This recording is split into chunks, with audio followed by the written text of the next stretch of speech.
आज देखिबा +3 second semester AC subject unit 2 selection 1 mark 2 mark 5 mark. चलो देखिबा ता पूर्वर वीडियो को लाइक चैनल को सब्सक्राइब करिक आम सहित जोड़ी रही सब पीडीएफ तुमको जोगेदेमी सबू। आगे देखिबा वाक्य क्या कहुए केते गुड़िए अर्थवाची शब्द मिलित होई मनर भाव को पूर्ण रूपे प्रकाश कले ताकू वाक्य कहुए। तापर 2 विशुद्ध वाक्यर केतोटी लक्षण रही और सेगुड़िक कौन। विशुद्ध वाक्यर 3 गोटी लक्षण रही सेगुड़िक है आकांक्षा योग्यता और आसक्ति। इने देखिबा आकांक्षा क्या कहुए वाक्य मध्य गोटे पद जदि अन्य पदर अपेक्षा रहे ताकू आकांक्षा कहुए। जदि गोटे पद आउ गोटे पद पर अपेक्षा करुच्ची ताकू आकांक्षा कहुए। तापर देखिए 4 योग्यता क्या कहुए वाक्य मध्य पद मानकर परस्पर विरोधी न हेबा एक प्रमुख लक्षण यही लक्षण को योग्यता कहुए। सब मन रखियो सब इंपोर्टाट गुरा। 5 आसक्ति क्या कहुए ये ब्लोर आसुव टे यूट्यूब क्वालिटी टे बढ़े दियो 720 पिंग कर दियो भल देखाओ। आसक्ति क्या कहुए वाक्य मध्य सठिक भाव में शब्द पर शब्द बसाइबार पद्धति को आसक्ति कहुए। क्या नहीं वाक्य गठित होता है साधारणतः कर्ता क्रम क्रिया को नहीं वाक्य गठित होता है सब मन रखियो। वाक्यर आरंभ और शेष किए बसंती वाक्यर आरंभ कर्ता और शेष समापिका क्रिया बसंती एटा +2 टाइम पाठ। वाक्य गठन केतोटी मौलिक अंश रही सेगुड़िक कौन कौन। वाक्य गठन 2टी मौलिक अंश रही सेगुड़िक है उद्देश्य और विधेय। न उद्देश्य क्या कहुए जहाँ केन्द्र करी बा जहाँ संबंध रे वाक्य रे कहुई थाए ताहाकू उद्देश्य कहुए। विधेय क्या कहुए 10 नंबर क्वेश्चन उद्देश्य संपर्क रे जहाँ वाक्यर परवर्ती अंश रे कहुई थाए ताहाकू विधेय कहुए। तापर देखिबा 11 गोटे सार्थक वाक्य को केतोटी दिगरु विभाजित करा जाए और सेगुड़िक कौन। गोटे सार्थक वाक्य को साधारणतः 2टी दिगरु विभाजित करा जाए सेगुड़िक है गठनात्मक विभागीकरण और अर्थ प्रकार्य भित्तिक विभागीकरण। 12 गठनात्मक दिगरु वाक्य को केते भाग में विभक्त करा जाए और सेगुड़िक कौन कौन। जदि ता हेडिंग टा टिके भलसे लिखिबो गठनात्मक दिगरु वाक्य को 3 भाग में विभक्त करा जायछि सेगुड़िक निम्न रे प्रदत्त करागला। गोटे हैला वाक्य यौगिक वाक्य जटिल वाक्य सिंपल आंसर।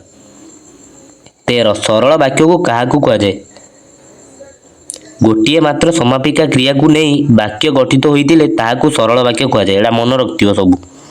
यौगिक वाक्य क्या कहुए 2 बा ततोधिक परस्पर निरपेक्ष सरल वाक्यर संयोग रे जो वाक्य गठित हुए ताहाकू यौगिक वाक्य कहुए। 15 जटिल वाक्य क्या कहुए परस्पर सापेक्ष 2 बा ततोधिक खंड वाक्यर मिलन रे जो वाक्य गठित होता है ताहाकू जटिल वाक्य कहुए। मोटे खंड वाक्यर गोटे वीडियो अपलोड कर देमी तुमे देखदब खंड वाक्य क्या कहुए खंड वाक्य विषय सब। 16 देखिबा अर्थगत प्रकार्य दिगरु वाक्य को केते भाग में विभक्त करा जाए और सेगुड़िक कौन कौन। से हेडिंग टा आउथर लिखदब सब लिखी मन मन नोट कर रखिदाओ। अर्थगत प्रकार्य अनुसार वाक्य को 6 गोटी दिगरु विभक्त करा जाई पारे सेगुड़िक है विवृत्ति सूचक वाक्य विस्मय सूचक वाक्य आदेश अनुरोध आशीष परमा सूचक वाक्य प्रश्न सूचक वाक्य नास्ति सूचक वाक्य और अस्थिवाचक वाक्य। 17 देखिबा खंड वाक्य बा वाक्यांश क्या कहुए वाक्यर बुझा पड़ुवा निर्दिष्ट अंश को बा निर्दिष्ट केतोटी पद संहिता को खंड वाक्य बा वाक्यांश कहुए।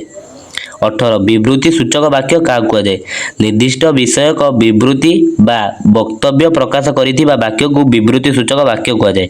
19 वाक्यर रूपांतर कौन गोटे प्रकार वाक्य को अर्थ परिवर्तन न करी अन्य प्रकार वाक्य रे परिणत करने को वाक्यर रूपांतरण कहुए वाक्यर रूपांतर कहुए। तापर देखिबा 2 रु 3टी वाक्यर उत्तर दियो एटा 2 नंबर क्वेश्चन उरा। वाक्य कौन उदाहरण सह लेख केते गुड़िए पद मिलित होई मनर भाव को पूर्ण रूपे प्रकाश कले ताकू वाक्य कहुए एटा सिंपल आंसर टा। उदाहरण पक्षी माने आकाश रे उड़ुछंती यह एक संपूर्ण वाक्य एथिरे जेकोसी शब्द को काटी देले ता विशुद्ध और संपूर्ण वाक्य होई परियो नाही किछि नाही एडा। काहाकू नहीं वाक्य गठित होता है साधारणतः कर्ता क्रम क्रिया को नहीं वाक्य गठित होता है सब जानते। ଯଥା ବର୍ଷା ଆସିଲା ଚାଷ କାର୍ଯ୍ୟ ହୁଏ। ଏଇ ବାକ୍ୟର ବର୍ଷା ଆସିଲେ ହେଲା କର୍ତ୍ତା, ଚାଷ କାର୍ଯ୍ୟ ହେଲା କର୍ମ ଓ ହୁଏ ହେଲା କ୍ରିୟା। 3 ନିମ୍ନ ଉଦାହରଣ ଗୁଡ଼ିକରେ କାହାର ଅଭାବ ରହିଛି? ପିଲାଟି ଖେଳୁ ଖେଳୁ, ପାହାଡ଼ଟି ଆକାଶରେ ଉଡ଼ୁଅଛି, ବ୍ୟବହାର କରେ ନାହିଁ ମୋବାଇଲ ପାଠ ପଢ଼ା ବେଳେ। ନିମ୍ନ ଉଦାହରଣ ଗୁଡ଼ିକରେ କରେ ଆକାଂକ୍ଷା, ଖରେ ଯୋଗ୍ୟତା, ଗରେ ଆସକ୍ତି ଅଭାବ ରହିଥିବାରୁ ଦେଖାଯାଏ। ଉଦାହରଣ ସହ ଯୌଗିକ ବାକ୍ୟର ସଂଜ୍ଞା ପ୍ରଦାନ କର। ଯୌଗିକ ବାକ୍ୟର ମେଞ୍ଚେ ଗୁଡ଼ିଏ ସଂଜ୍ଞା ଅଛି। ତା ଭିତରୁ ଭଲଟା ହେଲା ଏଇଟା ହେଲା, ଆଉ ତା ଆନ୍ସର ଦେଇଛି। 2 ବା ତତୋଧିକ ପରସ୍ପର ନିରପେକ୍ଷ ସରଳ ବାକ୍ୟର ସଂଯୋଗରେ ଯେଉଁ ବାକ୍ୟ ଗଠିତ ହୁଏ ତାହାକୁ ଯୌଗିକ ବାକ୍ୟ କୁହାଯାଏ। ଏଟା ହେଲା ଯୌଗିକ ବାକ୍ୟ କାହାକୁ କୁହାଯାଏ? ତା ସଂଜ୍ଞା ଦେଖିବା। ଯଥା ସକାଳ ହେଲା, ସୂର୍ଯ୍ୟ ଉଦୟ ହେଲା, ପୁଷ୍କିରଣରେ ପଦ୍ମ ଫୁଟିଲା। ସାଧାରଣତଃ ଯୌଗିକ ବାକ୍ୟ ଅନ୍ତର୍ଗତ ସରଳ ବାକ୍ୟ ଗୁଡ଼ିକର ପ୍ରାଧାନ୍ୟ ରହିଥାଏ ଓ ଏହି ସରଳ ବାକ୍ୟ ଗୁଡ଼ିକ ଓ ଏବଂ କିନ୍ତୁ ଅଥବା ପ୍ରଭୃତି ସଂଯୋଜକ ଅବ୍ୟୟ ଦ୍ୱାରା ଯୁକ୍ତ ହୋଇଥାନ୍ତି। ତାପରେ ଦେଖିବା ଜଟିଳ ବାକ୍ୟ କାହାକୁ କହନ୍ତି? ଉଦାହରଣ ସହ ଲେଖ। ପରସ୍ପର ସପେକ୍ଷ 2 ବା ତତୋଧିକ ଖଣ୍ଡ ବାକ୍ୟର ମିଳନରେ ଯେଉଁ ବାକ୍ୟ ଗଠିତ ହୋଇଥାଏ ତାହାକୁ ଜଟିଳ ବାକ୍ୟ କୁହାଯାଏ। ଯଥା ଯେଉଁମାନଙ୍କର ଦୃଢ଼ ଇଚ୍ଛା ଶକ୍ତି ଥାଏ, ମାନେ ଗୋଟେ ଇଚ୍ଛା ଥିବ ଗୋଟେ କାମ ପ୍ରତି, ସେଇଟା ହେଲା ଏଟା ଜଟିଳ ବାକ୍ୟ। ସେମାନଙ୍କୁ ଭଗବାନ ସାହାଯ୍ୟ କରନ୍ତି, ମାନେ ମନ ଭିତରେ କିଛି ଭାବିବୁ। 6 ଚତୁର୍ଥା ବିଭକ୍ତ ଭାବସୂଚକ ବାକ୍ୟ ପୁନଶ୍ଚ କେତେ ଭାବରେ ବିଭକ୍ତ? ଚତୁର୍ଥା ବିଭକ୍ତ ଭାବସୂଚକ ବାକ୍ୟ ପୁନଶ୍ଚ ଅସ୍ତିବାଚକ ଓ ନାସ୍ତିବାଚକ ଭେଦରେ 2 ଭାଗରେ ବିଭକ୍ତ କରାଯାଏ। ଅସ୍ତିବାଚକ ବାକ୍ୟକୁ ବିଧିସୂଚକ ଓ ନାସ୍ତିବାଚକ ବାକ୍ୟକୁ ନିଷେଧ ସୂଚକ ବାକ୍ୟ କୁହାଯାଏ। 7 ବାକ୍ୟାଂଶ କାହାକୁ କହନ୍ତି? ଏଟା ହେଲା ଭେରି ଇମ୍ପୋର୍ଟାଣ୍ଟ। ବ୍ୟକ୍ତି ତାର ଭାବ ପ୍ରକାଶ କରିବା ନିମିତ୍ତ ପ୍ରସଙ୍ଗ ଓ ପରିସ୍ଥିତିକୁ ଲକ୍ଷ୍ୟ ରଖି କିଛି କିଛି ଛୋଟ ବଡ଼ ବାକ୍ୟ ପ୍ରକାଶ କରିଥାଏ। ପ୍ରତ୍ୟେକ ବାକ୍ୟରେ ଯେଉଁ ସବୁ ଅଧିକାଂଶ ଅଂଶ ଥାଏ ତାହାକୁ ଗୋଟିଏ ଗୋଟିଏ ବାକ୍ୟାଂଶ କୁହାଯାଏ।